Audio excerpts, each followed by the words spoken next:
મૂલ્યોએ અભાવમાંથી જ જન્મેલી એક ભ્રમણા છે, અને એ ભ્રમણા સૌથી વધુ કડક રીતે જ્યાં રક્ષાયેલી છે એ છે બેલ્જિયમના માત્ર 1 ચોરસ માઇલ વિસ્તારમાં. આ છે એન્ટવર્પનો હીરા જિલ્લો.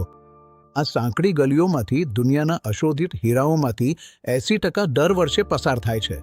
કોઈ પણ સામાન્ય બપોરે કરોડો ડોલરનું અત્યંત સંકીર્ણ સંપત્તિ જૂના ચામડાના બેગમાં આરામથી ફૂટપાથ પર ફરતી જોવા મળે છે. આ અત્યંત સુરક્ષિત ચોરસ માઇલના કેન્દ્રમાં છે એન્ટવર્પ વર્લ્ડ ડાયમંડ સેન્ટરનું વોલ્ટ. પૃથ્વીથી 2 માળ નીચે દફનાયેલું આ વોલ્ટ ભૂકંપ, ભૂગર્ભ ટનલિંગ અને સંપૂર્ણ લશ્કરી હુમલાઓને સહન કરી શકે એવી રીતે બનાવાયું હતું. તેને વ્યાપક રીતે એક અખંડ કિલ્લો માનવામાં આવતો હતો. તેના નિર્માતાઓ માનતા હતા કે મંજૂરી વિના અંદર પ્રવેશવું શારીરિક રીતે અશક્ય છે. તેમની કાર્યપદ્ધતિ એટલે કે કામ કરવાની રીત એકદમ નિખૂટ અને એકબીજાને આવરી લેતી ઇલેક્ટ્રોનિક અને મિકેનિકલ અવરોધોની જાળ પર આધારિત હતી. પણ સિસ્ટમો માનવો દ્વારા બનાવાય છે અને માનવો મૂળભૂત રીતે અનુમાનપાત્ર હોય છે. અહીં પ્રવેશ કરે છે લિયોનાર્ડો નોટરબાર્ટોલો.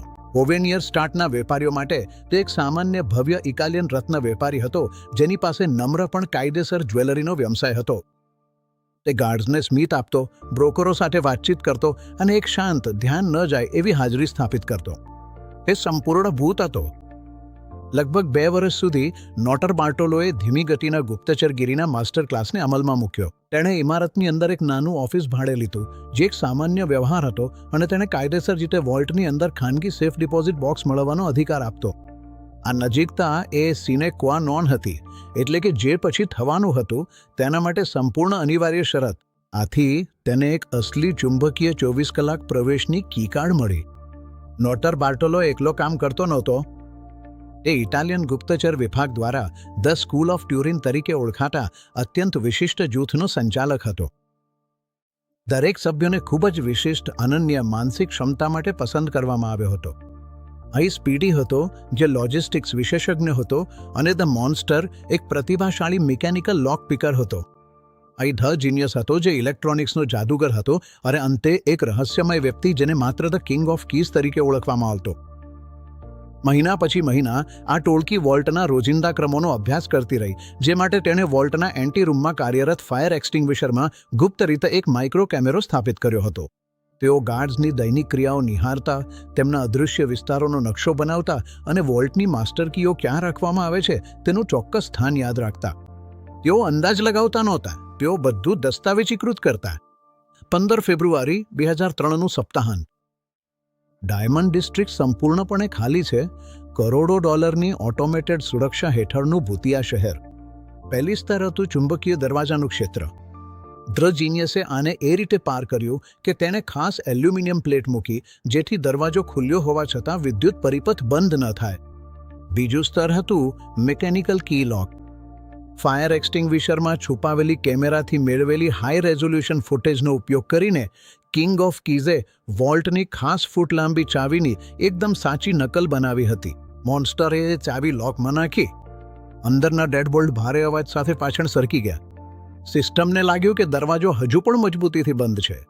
ત્રીજું સ્તર હતું ઇન્ફ્રારેડ હીટ ડિટેક્ટર. ક્રૂએ સામાન્ય ગ્રાહક સ્તરની મહિલાઓ માટેની hair spray optical sensor lens પર છાંટીને તરત જ તેને અંધું કરી દીધું. ચોથું સ્તર હતું ડોપલર રડાર. ટીમ મોટા પોલિસ્ટાયરીનના ઢાળ પાછળ રહીને ખૂબ ધીમે ધીમે આગળ વધી, જેથી કોઈ પણ ઓળખી શકાય તેવી તરંગોની નિશાની ન બને. વોલ્ટ પૂરેપૂરું ખુલ્લું હતું, છતાં ઓટોમેટેડ સેન્ટ્રલ સિસ્ટમ માટે તે સંપૂર્ણ અંધારું અને એકદમ ખાલી જ લાગતું હતું. હવે એક્સટ્રેક્શન ફેઝ શરૂ થયો. ક્રૂએ કિંમતી સમય તાળા ચોખ્ખા રીતે ખોલવામાં બગાડ્યો નહીં.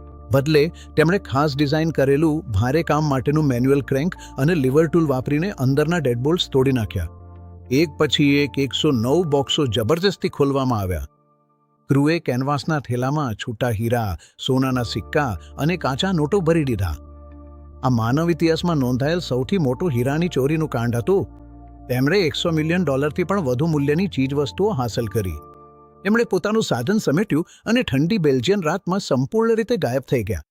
તેમણે સંપૂર્ણ નિખૂટ ચોરી સફળ બનાવી હતી. પણ માનવ મનોદશા ક્યારે મશીનના તાળાની જેમ સ્થિર હોતી નથી. ઇટાલી તરફ લાંબા ડ્રાઈવ દરમિયાન માનવ ભૂલ લગભગ દરેક ઓપરેશનલ નિષ્ફળતાનું મુખ્ય અને તાત્કાલિક કારણ બની રહે છે. સ્પીડીએ ભારે ગભરાટમાં આવીને દલીલ કરી કે તેઓએ રોકાઈને દોષારોપક પુરાવા નષ્ટ કરી દેવા જોઈએ. તેણે કચરાનો થેલો ઘન જંગલમાં ઊંડે ફેંકી દીધો, એમ માનતા કે હંમેશા માટે ગુમ થઈ જશે.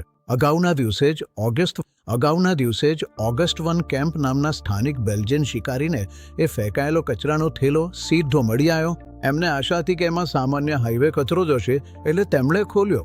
અંદર અસલી એન્ટવર્પ વર્લ્ડ ડાયમંડ સેન્ટરના લિફાફા અને ફાટેલા દસ્તાવેજો વચ્ચે સામાન્ય ગ્રોસરી સ્ટોરની ખરીદીના અવશેષો હતા. અડધી ખાધેલી સલામી સેન્ડવિચ.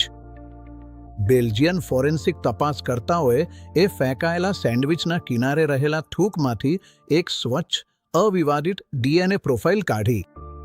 આ જૈવિક ક્રમ સીધો લિયોનાર્ડો નોટારબાર્ટોલો તરફ સંકેત આપતો હતો. તેની જાળવણી કરેલી ઓળખ એક પળમાં તૂટી પડી. થોડા જ દિવસોમાં એ એન્ટવર્પ ડાયમંડ સેન્ટરમાં દેખાવ જાળવવા માટે સામાન્ય રીતે પાછો ફર્યો ત્યારે તેની ધરપકડ કરવામાં આવી. નોટારબાર્ટોલોને કોર્ટમાં રજૂ કરવામાં આવ્યા, દોષિત ઠેરવાયા અને 10 વર્ષની જેલની સજા ફટકારવામાં આવી. તેની એલિટ ટીમને પણ સંપૂર્ણ રીતે શોધી કાઢી અને તેની સાથે જ દોષિત ઠરાવવામાં આવી. ટ્યુરિનની સ્કૂલે માનવ ઇજનેરીની સર્વોચ્ચ સિદ્ધિને હરાવી દીધી હતી. છતાં અંતે ફેંકાયેલા એક ટુકડા બ્રેડ અને માંસથી તેઓ પકડાઈ ગયા. $1 કરોડ હીરા આજ સુધી મળી આવ્યા નથી.